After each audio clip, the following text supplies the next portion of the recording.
ఇందల్వాయి మండలం సిర్నాపల్లి గ్రామంలో సర్వోదయ సంకల్ప ప్రారంభమైన పాదయాత్ర. గ్రామంలో ఉపాధి హామీ కూలీలతో మాట్లాడిన మాజీ ఎంపీ మీనాక్షి నటరాజన్, ప్రజలు ఏళ్ల తరబడి అసైన్మెంట్ భూములపై సాగు చేస్తూ పంటలు పండిస్తున్న రైతులకు పట్టా పాస్బుక్ లేకుండా చాలా ఇబ్బంది పడుతున్నారని, వారికి పట్టా పాస్బుక్లు ఇచ్చి హక్కులు కల్పించాలని డిమాండ్ చేశారు. కాంగ్రెస్ ప్రభుత్వం ఏర్పడిన తర్వాత రైతులకు పట్టా పాస్బుక్లు ఇస్తామని, ఇండ్లు లేని వారికి ఇల్లు కట్టిస్తామని, ఉపాధి హామీ కూలీలకు రోజుకు కనీసం 200 నుండి 250 రూపాయలు వచ్చే విధంగా ప్రయత్నం చేస్తానని ఆమె హామీ ఇచ్చారు.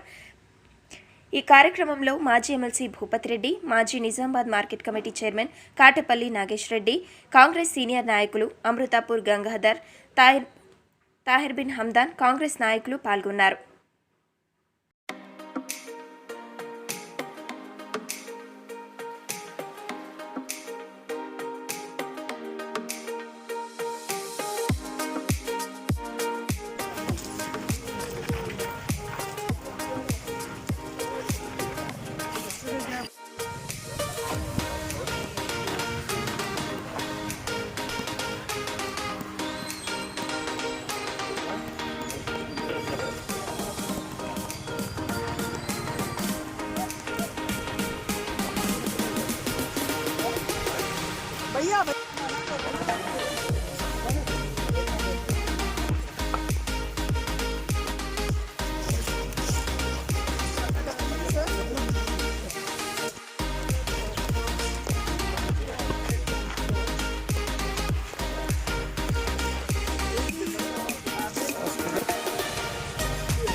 మళ్ళీ నాకు ఇల్లు పైన కూలి పైన ఇల్లు ఉంది, ఆ ఇల్లు కూడా అవుతుందన్నా కానీ ఎవరు పట్టించుకుంటలేరు.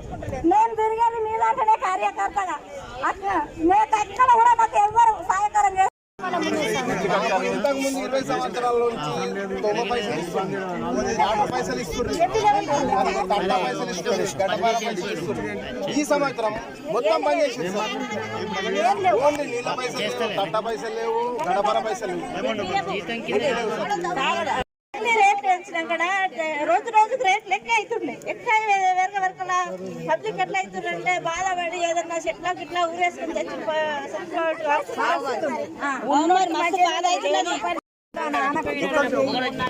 చెప్తున్నాడు. మేము కూడా కదా చెప్తున్నాడు, ఆయన జరిగేది చెప్తున్నాడు.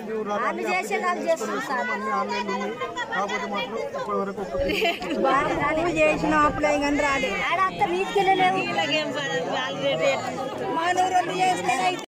వాళ్ళు ఇందిరాగాంధీ గారు అప్పటి ఇప్పటి వరకు ఏపీ లేవు, పాస్బుక్లు లేవు, ఏవి లేవు. మళ్ళా వైఎస్ రాజశేఖర రెడ్డి గారు ఇచ్చారు, ఆఫీసులో పట్టాలు లేవు. ఇంతవరకు బుక్కులు ఇవ్వడం లేదు, మళ్ళా బొండి కొడతామంటారు, చేసుకునే వాళ్ళకి చేసుకొని ఇస్తలేరు. ఈ ప్రభుత్వం కేసీఆర్ వచ్చిన కనైతే మరి దౌర్జన్యం నడుస్తుంది. అవిట్లకు వాటికి ఒరిజినల్ బుక్కులు ఇవ్వాలి కదా సార్. ఇప్పటి వరకు బుక్కులు ఇవ్వడం లేదు. దయచేసి ఒక మాట అందరూ అప్లికేషన్ తీసుకున్నాం మనం. ఇప్పుడు మన దాంట్లో విడో పింఛన్లు కూడా ఉన్నాయి అంటే భర్త చనిపోయిన వాళ్ళు. ఈ ఊర్లో అర్హులు అయి ఉండి ఇంకా రాని వాళ్ళు ఎంతమంది ఉంటారు? చాలా మంది ఉన్నారు. చాలా మంది 3 years నుంచి ఒక పింఛన్ కూడా రాలేదు. 3 years నుంచి అసలు ఇవ్వలేదు. ఈ నెల రాలేదు ఇంకా కూడా మీ తరఫు నుంచి చేతులు జోడించి మీకు రిక్వెస్ట్ చేస్తున్నాం సార్, దయచేసి దీన్ని చూడండి, దీన్ని ఆచరణలో పెట్టండి. వీళ్ళంతా మనతో ఉంటారు, ఈ ఉద్యమంలో పాలు పంచుకుంటారు. సార్ ఇట్లా గరీబ్ వాళ్ళు ఎట్లా బతారు, చాతైన వాళ్ళు ఎట్లా బతారు? కరెంట్ బిల్లు పెంచుడు, ఇది గ్యాస్ బుడ్డు పెంచుడు, పప్పులు పెంచుడు.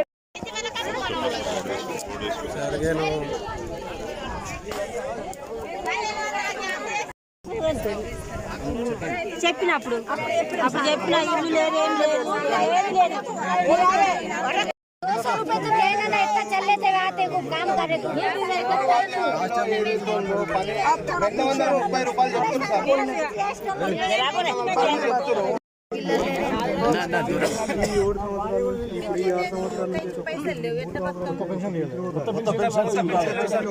ఈ నెలలు రాలేదు. కాంగ్రెస్ యాత్ర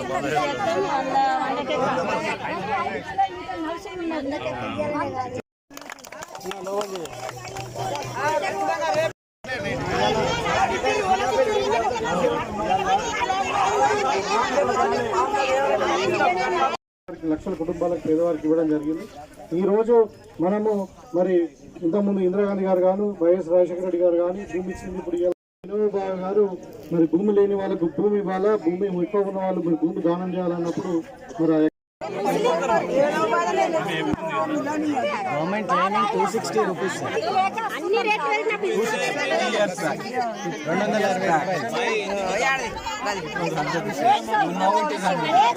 ఇప్పుడు అక్క ఆసరా పెన్షన్ కొంతమందికి వస్తున్నాయిలా,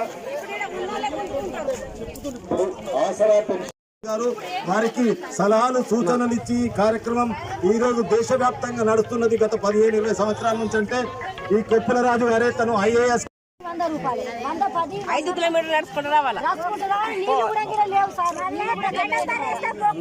विचार हमारे मन में रखने चाहिए, इससे ही हमें कुछ हल मिल सकता है। దీని మీద మనం అందరం కూడా భూమి మీద ప్రతి ఒక్కరు అందరం కూడా దేవుని బిడ్డలమే, భూమి పుత్రులమే మనం. అదే మరి ఇప్పుడు ఇందిరా మిల్లు ఎవరు ఇచ్చారు? మరి ఇప్పుడు ఇల్లు కట్టిస్తానని కట్టించిందా? ఇల్లు కట్టించిందా? మరి ఇప్పుడు ఏం చేయాలి? మనం ఎవరు కదా మీకు రోజుకి 100 రూపాయలు ఇస్తారా?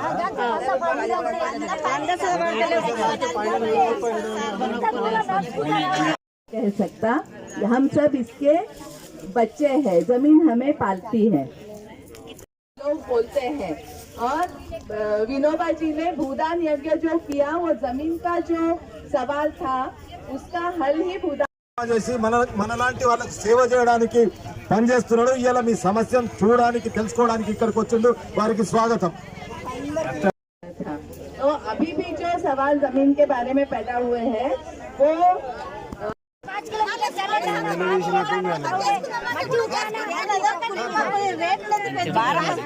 తీసుకొని పేదవాళ్ళకి పంచడం జరిగింది. विनोबा जी महाभारत का उदाहरण देते थे। महाभारत कथा आपको मालूम होगी कि दुर्योधन ने पांडवों को बोला था कि చెప్తా ఉన్నారు. विनोबा जी ने ये भी कहा कि हम सब जमीन के पुत्र हैं, बच्चे हैं हम जमीन के, कोई इसका मालक नहीं ఆ భూమి కూడా అందరికీ చెందాల్సిందే. ఒక్కొక్కరికి 1000 ఎకరాలు ఒక్కొక్కరికి ఉండి భూమి లేని వాళ్ళు ఉండద్దు. భూమి మీద కూడా అందరికి కూడా సర్వ అధికారాలు ఉంటాయి. వాళ్ళకు కూడా ఇక్కడ భూమి మీద బతికే హక్కు ఉంటుంది అని చెప్పి వినోబా గారు ఆ రోజు పాదయాత్ర స్టార్ట్ చేసినప్పుడు, భూదాని పాదయాత్ర స్టార్ట్ చేసినప్పుడు ఇది చెప్పుకుంటేనే మరి కొన్ని లక్ష ఎకరాల దాకా భూమి చేసి ఇల్లు లేని వాళ్ళకి ఇల్లు కావచ్చు, భూమి లేని వాళ్ళకి భూమి కావచ్చు, భూ పట్టాలు కావచ్చు, అన్ని మనకు రావాల్సినటువంటి వాటిని కొట్లాడి సాధించుకునే దిశగా ప్రతి ఒక్కరు ఆలోచన చేయాలి కాబట్టి అవసరం ఉంటే ఇంకో మహాభారత యుద్ధాన్ని కూడా మనం సిద్ధపడాలా. ఎందుకంటే కృష్ణుడు మన వైపు ఉన్నాడు, హక్కు మనది కాబట్టి. అర్థమైందా? దాని గురించి మహాభారత యుద్ధం కూడా రాబోతే అవసరం ఉండే लोगों के बारे में सोचते हैं। तो ये हमें याद रखना होगा कि इस जमीन पर सूर्य प्रकाश और हवा और पानी के जैसे ही हम सबका अधिकार है, ऐसे ही ये जमीन भी है और जमीन पर सबका अधिकार है। किसी एक का कोई एक व्यक्ति इसका मालक नहीं बन सकती। ఏకమై కొట్లాడేందుకు ప్రయత్నం చేద్దాం।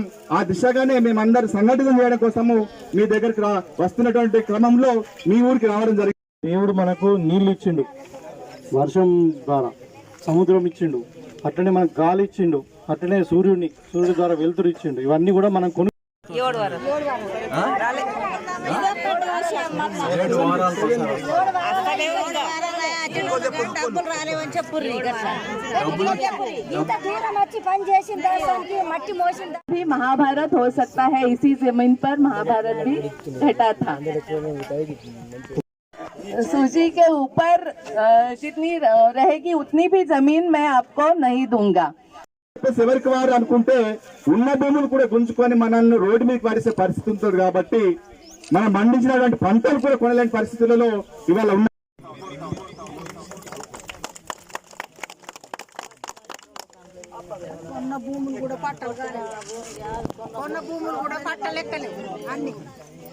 सबको जय जगत। जो सर्वोदय के बारे ఎంతమంది త్యాగాలు చేస్తే భూములు ఎక్కినాయి, ఫారెస్ట్ భూములకు ఎంతమంది ఫోటోలు చేస్తే మీకు వచ్చినాయి, ఇవాళ వచ్చి గుంజుకుంటున్నారు। हम जिसका भूमि पर अधिकार है उसको उसका अधिकार नहीं देंगे, उसके अधिकार की जमीन नहीं देंगे तो महाभारत भी हमारे देश में हो। विनोबाजी ऐसे कहते थे कि ये जो हवा है, सूर्य प्रकाश है, पानी है, वो सब भगवान ने हम सबको दिया हुआ है। किसी एक ఆ రోజు ఇచ్చినటువంటి భూములు మీ దగ్గర ఉన్నాయా లేవా, అన్యక్రాంతమైన तो वो बहुत गलत होगा। ये भी बात हमें ध्यान में रखनी चाहिए जब जमीन का अधिकार हम मांगेंगे।